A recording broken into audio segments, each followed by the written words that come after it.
I think Richard put it perfectly. It's that the political expediency of the matter is arrest the guy whose viewpoint doesn't coalesce with what we are trying to accomplish right now, right? Yeah.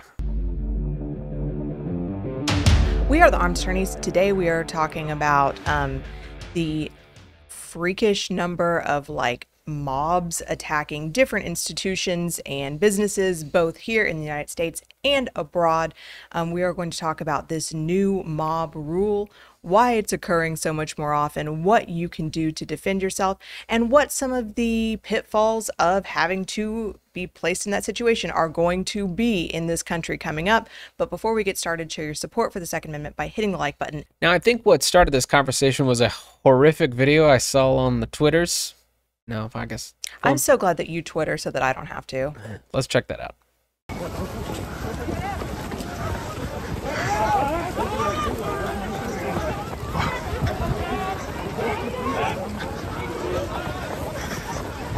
You know what's really good for the environment? Burning down a gigantic gigafactory. I mean, as a Texan, you know what's really good for my environment? Good old gasoline. Drill, baby, drill. Drill, baby, drill. But, you know, that's neither here nor there. So I guess it begs the question, why are we seeing a rise in all of this? Well, it works, Richard. It works. That's it works. sad. It is incredibly sad. Sad.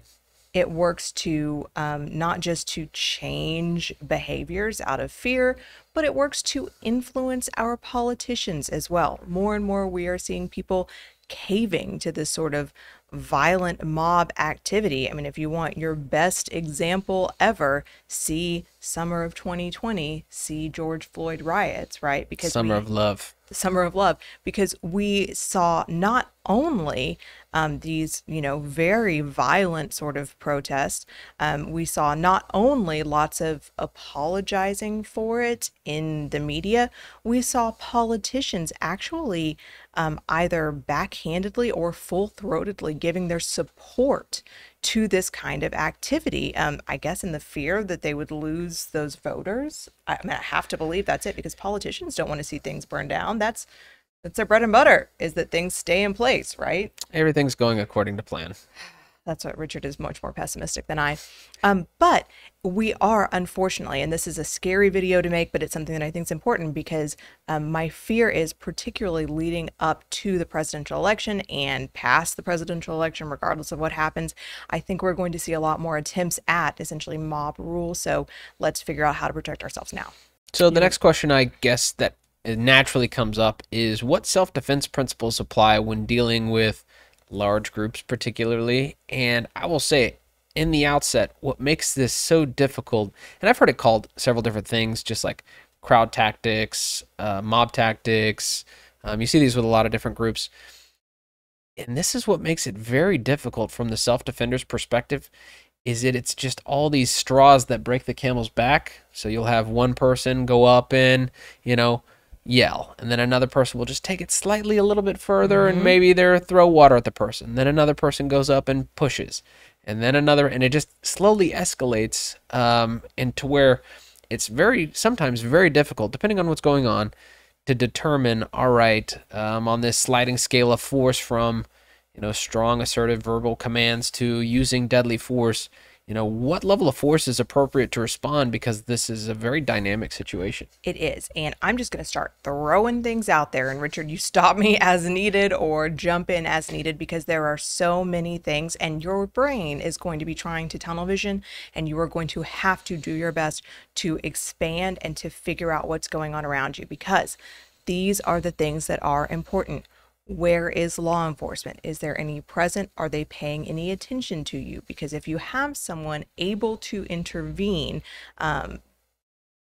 for all that is holy, try not to get out your own gun and start shooting, because you will get shot by law enforcement. If they can come to your aid and are willing to, just know that they are around to help you, because whether or not you could receive help is definitely one of those factors as to whether or not you should be acting. In addition, right, I mean, it's as simple as how many people are there, right? How many people are in front of you? What is their general sort of demeanor and nature. And I'll give you an example from actually someone I talked to just a couple days ago. There was a protest in the streets, big like Death to America signs, right? Which, we have current protests going on right now. Ceasefire now signs, very different in my mind in terms of intent versus Death to America signs, right? Those are a little different. They're very different. So, faces covered, very different than people out there just holding signs. And we had protesters weaving in and out of cars, banging on these cars at a stoplight and screaming. And, that is a much different scenario than, let's say, people at a traffic light maybe blocking traffic and you can't really move forward, but they're just kind of standing there a little more peacefully, right? So you have to look at their exact behavior and figure out kind of, is the violence escalating? What's the intent there? What other factors are we looking for? So, I mean, we're looking at, number of people, presence of weapons, any amounts of force used up into that point, reasonable, safe alternatives. Emily just gave the example of people blocking a roadway. Can you turn? Sometimes you can't. Sometimes you're stuck on a bridge. Sometimes you're stuck on a highway and there's no way to get off. Presence of reasonable, safe alternatives.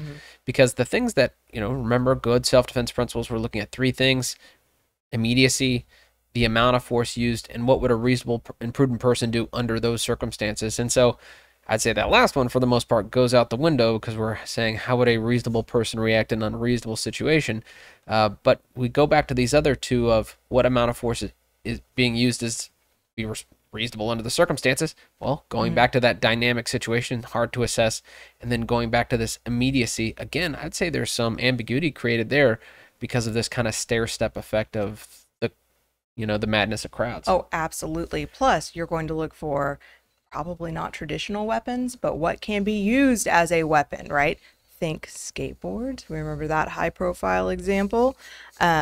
We have to look at, are the threats general that are being yelled? Are they specific to you? Do they look like they have the ability to act or are beginning to act upon those threats?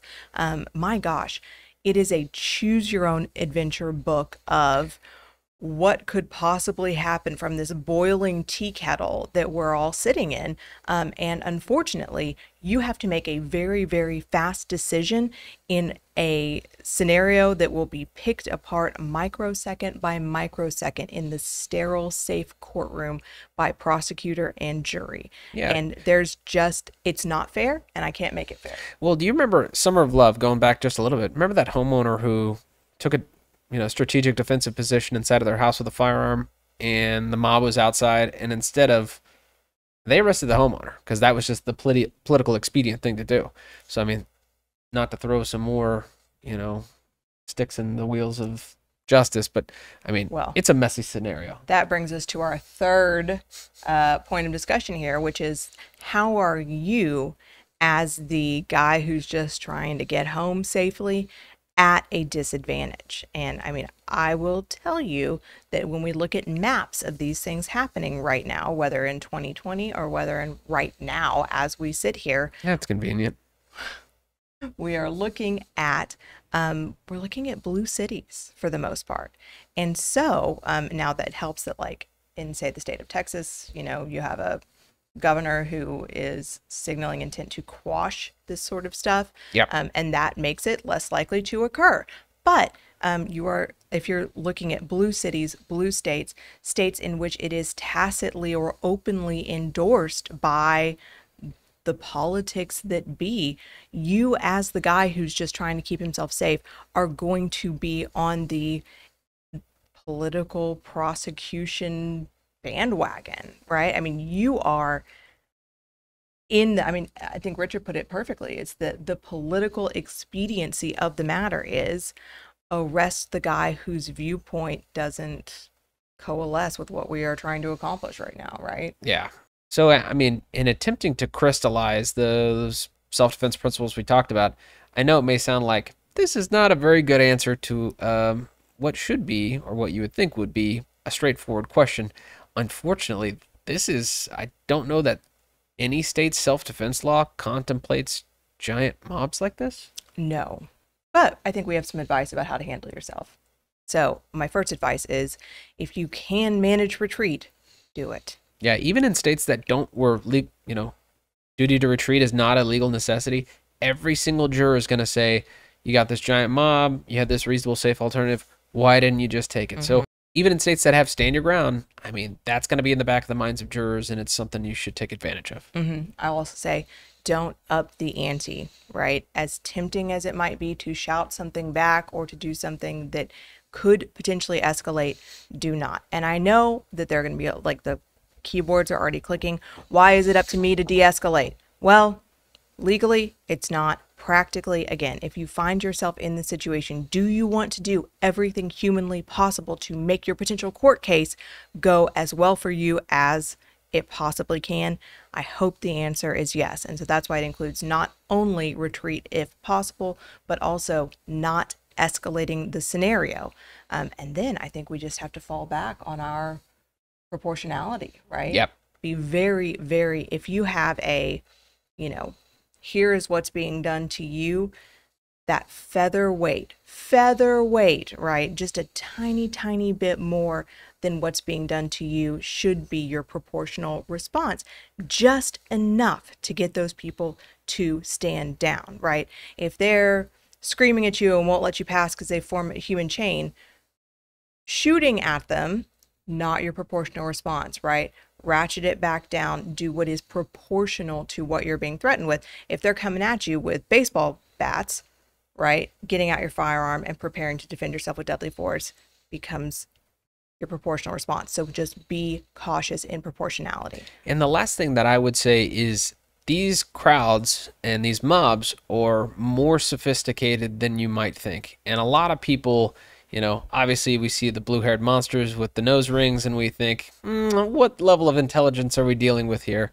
Well, there are organizers inside of those crowds that know how to manipulate the crowd, how to know how to escalate the crowd, direct the crowd, get the crowd to kind of do what it wants to do. And how to bait people into using force or deadly force. So there's some sophisticated actors working inside of these groups. Maybe somebody throws, I don't know, there's an example of people throwing rocks or milkshakes filled with cement. That will chemically burn you. And then, person responding to the threat by the people standing on the front line. Well, those frontline people, that's just fodder. Those people are being completely used, weren't using any level of force or deadly force, but they know, these agitators and these organizers inside of the crowd know that people are going to be responding to the people on the front line. And so they use all these different kind of tactics to try to goad people into using force and deadly force, and we don't want you falling for that. No. And I think finally, and this is probably the most important part, because these scenarios are messy, dirty, never, ever straightforward. Do not give a statement to the police until and unless you have spoken to an attorney. That is as critically important as it can be. Yeah, but we hope you enjoyed this discussion. If you did, consider subscribing, hitting that like button, and help us fight the anti-2A algorithm by sharing this video. And please leave us a question or a comment below. Until next time, we're the Armed Attorneys.